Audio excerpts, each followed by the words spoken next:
కృపగల దేవుడు తన కృపావార్తతో అనుదినం మనల్ని బలపరచాలని వాక్య లేఖనాల నుండి వాగ్దానాలు తీసుకొని ధ్యానిస్తున్నాం. నేటి వాగ్దానంగా లేవి కాండము 26:6 వచనాన్ని ధ్యానం చేసుకుందాం. ఆ దేశంలో నేను మీకు క్షేమం కలుగు చేసేదను, మీరు పండుకున్నప్పుడు ఎవడను మిమ్మల్ని భయపెట్టడు. ఆ దేశంలో దుష్టమృగములు లేకుండా చేసేదను, మీ దేశంలోనికి ఖడ్గము రాదు.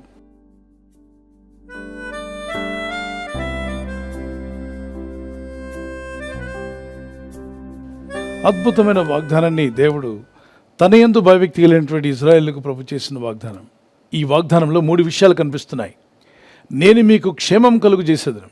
క్షామకాలంలో కూడా క్షేమం కలుగు చేసే గొప్ప దేవుడు. అంటే క్షామం అన్నప్పుడు కరువైతే, క్షేమం అన్నప్పుడు సురక్షితంగా మిమ్మల్ని కాపాడుతానని వాగ్దానం చేశాడు దేవుడు. నీవు పండుకున్నప్పుడు నిన్ను భయపెట్టకు, ఎవడను నీ మీదకి రాడు అనేది రెండో విషయం.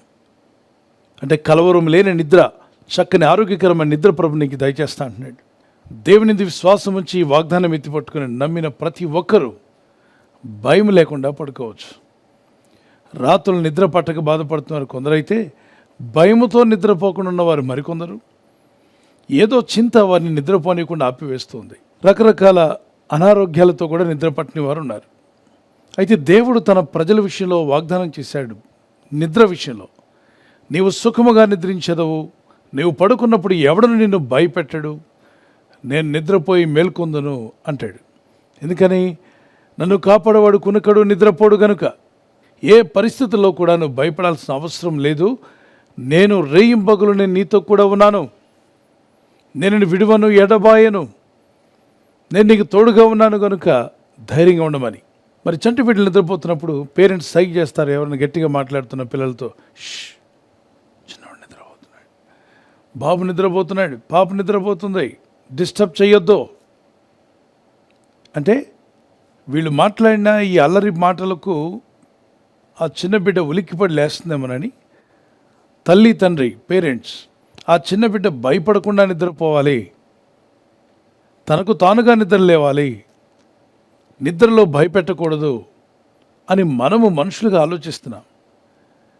పలాని వారు నిద్రపోతున్నారు, సైలెంట్గా ఉండండి అంటే, నిద్రలో ఉన్నప్పుడు ఉలిక్కిపడి లేచే పరిస్థితి లేకుండా, కలవరపడకుండా, భయముతో లేకుండా, సంతోషంతో, సమాధానంతో దేవుని కృప పొందిన వారిగా లేచి కూర్చొని, దేవానికి స్తోత్రం, నన్ను ఇంకా సజీవుల లెక్కలో ఉంచావు తండ్రి, నీకు స్తోత్రం, ఈ దినమున నేను ఈ విధంగా సజీవంగా ఉన్నానంటే అంతా నీ కృప, నీకే స్తుతి, నీకే మహిమ అని ప్రభుని స్తుతించే విధంగా మనం లేవాలని. ఏ పరిస్థితుల్లో ఉన్నా, పరిస్థితులు బాలేకపోయినా, స్థితిగతులు బాలేకపోయినా, ఆర్థిక ఇబ్బందులు కానీ, అనారోగ్యములు కానీ, నానా విధమైన బాధలు నిన్ను కలవర పెడుతున్నప్పుడు, ఆ కలవరానికి గురై నిద్ర పట్టని పరిస్థితి నీకు రానివ్వడు దేవుడు. ఒక చాలా కాలం, ఎక్కువ కాలం జీవించిన ఒక వ్యక్తి వద్దకు వెళ్ళి ఇంటర్వ్యూలో వారిని అడిగారు, మీరు ఇంతకాలంగా ఇన్ని సంవత్సరాలు దీర్ఘాయుష్ కలిగి ఉండగల కారణం, మీరు లేచినట్టు ఏం చేస్తారో చెప్పండి అన్నప్పుడు ఆ వ్యక్తి చెప్పిన మాట, నాకు మెలకు రాగానే మొట్టమొదటిగా నేను ఒక పని చేస్తాను. అందరూ ఆసక్తిగా అడిగారు, ఏంటా పని అని. నేను నా దేవుని స్తుతిస్తాను. ఎలా? Thank you lord for this day, lord Jesus give me one more day. అయ్యా, ఈ దినాన్ని నాకు ఇచ్చినందుకు, సజీవ లెక్కలు నన్ను నిలబెట్టినందుకు నీకు వేలాది స్తోత్రాలు. మరొక నూతన దినం కూడా నాకు దయచేయమని అడుగుతున్నాను. కీర్తనాకారుడైన దావీదు చేసిన ప్రార్థన. ప్రతి ఉదయం నా కృపావార్తతో నన్ను తృప్తిపరచుము, అప్పుడు దినమెల్లా మేము సంతోషిస్తూ గడుపుతాం ప్రభా. దినమెల్లా మేము సంతోషించాలంటే అనేక ఛాలెంజెస్ ఉన్నాయి, అనేక సవాళ్ళు ఎదురవుతున్నాయి, అనేక విధాలైన ఇబ్బందులు, శోధనలు, కష్టాలు, అవమానాలు, నిందలు ఎన్ని వచ్చినప్పటికీ కూడా దినమెల్లా మేము సంతోషంగా గడపాలి అంటే ప్రతి ఉదయం నా కృపావార్త మాకు కావాలి. అందుకే ప్రతి ఉదయం దేవుని వాగ్దానాలు తీసుకుని మనం ధ్యానం చేస్తున్నాం. ఈ వాగ్దానాన్ని ధ్యానిస్తూనే ఒక చిన్న కీర్తన పాడుకుందాం. ఉదయమునే లేచి నీ స్వరము వినుట నాకు ఎంతో మధురము, దినమంతటి కొరకు నన్ను సిద్ధపరచు, రక్షించు ఆపదల నుండి. ఉదయమునే లేచి నీ స్వరము వినుట నాకు ఎంతో మధురము, దినమంతటి కొరకు నన్ను సిద్ధపరచు, రక్షించు ఆపదల నుండి. నీ వినిపించు ప్రభువా, నీ దాసుడాలకించు. నీ స్వరము వినిపించు ప్రభువా, నీ దాసుడాలకించు. కక్ష, కోపంతో నిద్రలోకి వెళ్ళకూడదు. ఇంట్లో వారితో పడలేదా, అందరినీ క్షమించి వారితో సమాధాన పడుకోండి. ఒకవేళ మీరు సమాధాన పడతానన్న అవతల వ్యక్తి సమాధానానికి ఒప్పుకోకపోతే మీ తప్పు లేదు. మీరు సమాధాన పడండి, క్షమించండి. ప్రభా, నేను మనసారా క్షమించున్నాను, నాకు ఎదురు పడితే మాట్లాడుతున్నాను, కానీ వారు నాతో మాట్లాడట్లేదు కనుక ఆ విషయాన్ని నీకు అప్పగించాను. చూడండి, సూర్యుడు అస్తమించే సమయానికి ఆ దినంలో మీకు ఎవరి మీద కోపం వచ్చినా వారందరినీ కూడా మనసారా క్షమించిన తర్వాతే మీరు పడుకోవాలి. అలా క్షమించకుండా నిద్రలోకి వెళ్తే ఏమవుతుంది? దుష్టునికి అవకాశం ఇచ్చిన వారు అవుతారు. ఎవరా దుష్టుడు? సాతానుడు. వాడు వస్తే ఏం చేస్తాడు? 3 పనులు ఖచ్చితంగా చేస్తాడు. వాడు పనే అది. 1 దొంగతనము, 2వది హత్య, 3వది నాశనం. అది అప్పటికప్పుడే జరగకపోయినా మీలో ఉన్న మంచిని, మంచి ఆశయాలను, మంచి హృదయాన్ని, విశ్వాస జీవితాన్ని, ప్రార్థనా జీవితాన్ని దొంగిలిస్తాడు. ప్రార్థన చేయొద్దులే, అందరూ చేస్తున్నారా ఏంటి, ప్రార్థన చేస్తేనే మనం బ్రతికుంటామా, అవసరం లేదు అన్నట్టుగా ప్రార్థన ఆపించేస్తాడు. తర్వాత మీలో ఉన్న మనస్సాక్షిని చంపడం ప్రారంభిస్తాడు. మనస్సాక్షి గద్దిస్తూ ఉంటుంది. ఆత్మ గద్దింపులు పట్టించుకోకుండా జీవించమంటాడు. పర్వాలేదు, ఎలాగైనా తిరుగు, నో ప్రాబ్లం. ఎవరు చూశారు నువ్వు చేసే పనులు? ఎవరికి తెలుసు? దేవుడు ఎక్కడ ఉన్నాడు, ఆయన చాలా బిజీగా ఉన్నాడు, నువ్వేం పట్టించుకోనక్కర్లా అని చెప్పి నీ ఆత్మను హత్య చేస్తాడు పాపాల చేత. మన పాపముల చేతనో అతిక్రమల చేతనో మనం సచ్చిన వారమై ఉండగాని ఎఫెసీ 2:1-4 వరకు. ఆ తర్వాత మరణించినప్పుడు ఆత్మను నిత్య నరకాగ్ని గుండానికి ఈడ్చుకుపోవడానికి వాడి యొక్క ప్లాన్. ఆ దుష్టుడైన అపవాది, కీడు చేసే దురాత్మలు మీలో కానీ మీ గృహంలో కానీ ప్రవేశించకుండా ఉండాలి అంటే సూర్యుడు అస్తమించేలోగా అందరినీ క్షమించి పడుకోండి. ఎంత త్వరగా క్షమిస్తే అంత మంచి ఆరోగ్యం కలిగి ఉంటారు. ఈ ప్రపంచంలో అందరినీ క్షమించిన వ్యక్తి చాలా ఆరోగ్యవంతుడుగాను సంతోషంగా ఉంటాడు. ఈ ప్రపంచంలో ఎవరు సంతోషంగా ఉన్నారు అంటే అందరినీ క్షమించినవాడు. చిన్నపిల్లలు చూడండి, ఇంతలోనే అన్ని విషయాలు మర్చిపోతారు. వాడిని కొట్టిన వాడిని, తిట్టిన వాడిని, దూషించిన వాడిని కూడా క్షమించి చిరునవ్వుతూ ఉంటాడు. కాబట్టే పిల్లలు ఆనందంగా, వారు ఆరోగ్యం బాగుంటుంది. అందుకే పిల్లలకి ఇమ్యూన్ సిస్టమ్ బాగుందంటారు.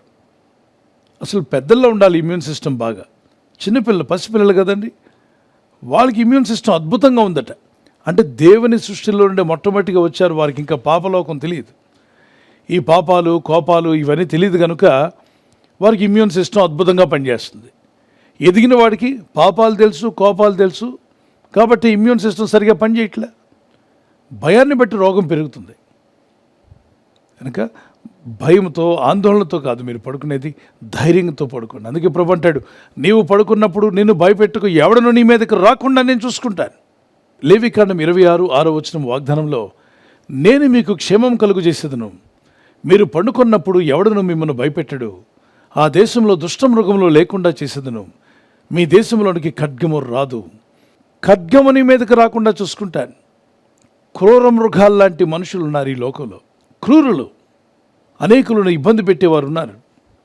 అలాంటి వారు మీ మీద పడకుండా, మీ జీవితాలను కలవర పెట్టకుండా దేవుడే మీకు తోడై ఉంటానని వాగ్దానం చేస్తున్నాడు. ఈ లోకంలో కొందరు అనొచ్చు, ఇక మీ పని అయిపోయింది, ఇక మీకు మంచి భవిష్యత్తు లేదు, ఇక మీరు ముందుకు వెళ్ళలేరని. కానీ దేవుని వాక్యం సెలవిస్తుంది, వారు ఎన్ని ఎక్కిపెట్టినా, ఈ లోకంలో ఎన్ని సవాళ్ళు నీకు ఎదురైనా, తప్పక కృపగల దేవుడు నిన్ను కాపాడి, ఎలాంటి శోధనలు ఎదురైనా వాటిని జయించే కృపను దేవుడు నీకు దయచేసి మిమ్మల్ని కాపాడి నడిపించగల సమర్థుడు. ఈ వాగ్దానం పట్టుకుని ప్రార్థించండి. కృపగల దేవుడు మిమ్మల్ని బలపరిచి నిలబెట్టి నడిపించునుగాక. ప్రార్థన చేసుకుందాం. పరిశుద్ధమైన మా ప్రియ తండ్రి, లేవికాండం 26:6 మీరు పలికిన వాగ్దానాన్ని మేము తీసుకున్నాం. నేడు నీ కృపావార్తతో మమ్మల్ని బలపరిచినప్పుడు దినమెల్లా మేము సంతోషించగలుగుతాం నాయన. ఎన్ని సవాళ్ళు ఎదురైనా జయించగలిగే ధైర్యం, కాన్ఫిడెన్స్, విశ్వాస జీవితము, నిరీక్షణ కలిగి ముందుకు సాగేటువంటి కృప, ప్రార్థనా జీవితం వీరందరికీ దయచేయండి. వీరు చేసే ప్రయత్నాలు ఫలించలాగున్న సహాయం అనుగ్రహించండి. నీ కృపలో మమ్మల్ని బలపరచండి. మాలో ఉన్నటువంటి కోపావేశాలు విడిచిపెట్టి దేవుని వాక్యానికి విధేయులమై, ప్రభువా మీరు సెలవిచ్చిన రీతిగా కోపపరుడుగానే పాపము చేయొద్దన్నావు. సూర్యుడస్తమించేలోగా మా కోపం నిలిచి ఉండకూడదన్నావు. ఈ జీవన యాత్రలో ఎవరు మమ్మల్ని నిందించినా, హింసించినా, బాధించినా వారందరినీ క్షమించే గొప్ప హృదయం మా అందరికీ దయచేయండి. తండ్రి, వీరేం చేయించున్నారు వీరు ఎరుగరు, వీరిని క్షమించమని చెప్పినట్టుగా మీరు పలికిన అదే మనస్సు మాకు దయచేయండి. మా చుట్టూ ఉన్న వారిని క్షమించే మనస్సు మాకు దయచేయండి. ఈరోజు ప్రార్థించి ప్రయత్నించబోతున్న శంకుస్థాపన అయిన, గృహప్రవేశమైన, ఒక బిజినెస్ ప్రారంభిస్తున్నా, ఉద్యోగ ప్రారంభానికి వెళ్తున్నా, ఒక మంచి కార్యక్రమాన్ని ప్రారంభిస్తుండగా, నేను వారి బిడ్డల వివాహం కొరకు ప్రయత్నాలు చేస్తుండగా వారు చేస్తున్న ప్రయత్నాలు ఫలించలాగున మీ దూతలకు ఆజ్ఞాపించండి. ఎవరైనా హాస్పిటల్లో ఉన్నా, ఐసీయూలో ఉన్నా, ప్రభు ఎవరైతే సీరియస్ కండిషన్లో ఉండి బాధపడుతున్నారో వారికి యేసు నామములో స్వస్థతను అనుగ్రహించండి. ఒక బలహీనత వల్ల కృంగిపోయిన వారిని లేవనెత్తండి. మీ గాయపడిన హస్తమును చాపి వారికి ఉన్న సకల రోగాల నుండి విడుదల ఇచ్చేయి. వారిని లేపి నడిపించడాన్ని సాక్షులుగా నిలబెట్టుకోండి. ఈ ఉదయకాలం ప్రతి రోగి యేసు నామములో స్వస్థత నొందునుగాక. తండ్రి, ఈ దినం ఎవరైతే ప్రయాణమై వెళ్ళబోతున్నారో, అది రైలు మార్గమైనా, ఆకాశ మార్గమైనా, బస్సుల్లో, వాహనాల్లో ఎక్కడ ప్రయాణం చేస్తున్నా, రోడ్డు మార్గంలో ఏ వాహనంలో వారు ప్రయాణం చేస్తున్నా, నీ ప్రజలకు కాపాడే దూతలను పంపండి. ఉదయం బయలుదేరి సాయంకాలం ఇంటికి వచ్చేంత వరకు నీ కాపుదల, కాపాడే దూతల యొక్క సహాయము నీ ప్రజలకు దయచేయమని అడుగుతున్నారు. మీ కృపలో మేము వర్ధిల్లి మీరిచ్చే ఆశీర్వాదాలకు పాత్రలుగా నిలబెట్టి, మేము వెలుగుచూ ఇతరులను వెలిగించేవారుగా, మేము దీవించబడుతూ ఇతరులను దీవించేవారుగా మమ్మల్ని వాడుకోమని యేసుక్రీస్తు పరిశుద్ధ నామములో అడుగుచున్నాం మా పరలోకపు తండ్రి. Amen, amen. కృపగల దేవుని హస్తం మీకు తోడే ఉండి నడిపించి బలపరిచి దేవుని రాకడకు మనందరినీ సిద్ధపరచునుగాక. ఆమెన్. ఈ వాగ్దానం మీతోనే ఉంచుకోకుండా మీకు తెలిసిన ప్రతి కాంటాక్ట్కి షేర్ చేయండి. మీరు ఈ వాగ్దానాల ద్వారా ఎలా దీవించబడ్డారో మాకు కామెంట్స్లో తెలియపరచండి. అలాగే ఈమెయిల్స్ ద్వారా మీ ప్రార్థన అవసరాలు మాకు పంపండి. ప్రభు కృప మీకు తోడే ఉండునుగాక. God bless you. బర్త్డే జరుపుకునే వరకు happy birthday to you, many more returns of the day. God bless you. మీకు వాగ్దానం 1 పేతురు 3:9 ఆశీర్వాదమునకు వారసులగుటకు మీరు పిలువబడితిరి. మనం పిలువబడింది ఆశీర్వాదానికి కారకులగడానికి. ప్రార్థించండి ఈ వాగ్దానం పట్టుకొని. May the lord bless you. Blessed happy new year to you. మరి ఎవరైతే యానివర్సరీ జరుపుకుంటారో మీ అందరికీ వాగ్దానం ద్వితీయోపదేశకాండం 31:8 నీ ముందర నడుచువాడు యెహోవా, ఆయన నీకు తోడయుండును, ఆయన నిన్ను విడువడు, నిన్ను ఎడబాయుడు. భార్య భర్తలుగా మీ ఇద్దరు ఈ వాగ్దానం పట్టుకొని ప్రార్థన చేయండి. Happy wedding anniversary, many more returns of the day. God bless you. ప్రభు మిమ్మల్ని ఈ వాగ్దానంతో బలపరచునుగాక. భార్య భర్తకు లోబడాలి, భర్త భార్యను ప్రేమించాలన్న ఈ ఆజ్ఞలకు విధేయులైతే మీ ఇల్లు అద్భుతంగా ఉంటుంది, కుటుంబం సమాధానంగా ఉంటుంది, దేవుని చిత్తం నెరవేర్చే కుటుంబంగా మీ ఇల్లు ఉండునుగాక.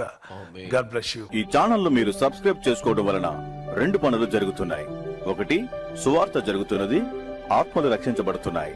రెండవది, పేదలకు, అనాథలకు ఈ ఛానల్ ద్వారా సహకారం అందించడం జరుగుతుంది. మనం సబ్స్క్రైబ్ చేసుకోవడం వలన అందరికీ సహాయం చేసిన వారమవుతున్నాం. ఖచ్చితంగా ఈ యూట్యూబ్ ఛానల్ ను సబ్స్క్రైబ్ చేసుకొని బెల్ బటన్ ను క్లిక్ చేయండి. మీకు వెంటనే మెసేజెస్ పంపబడతాయి.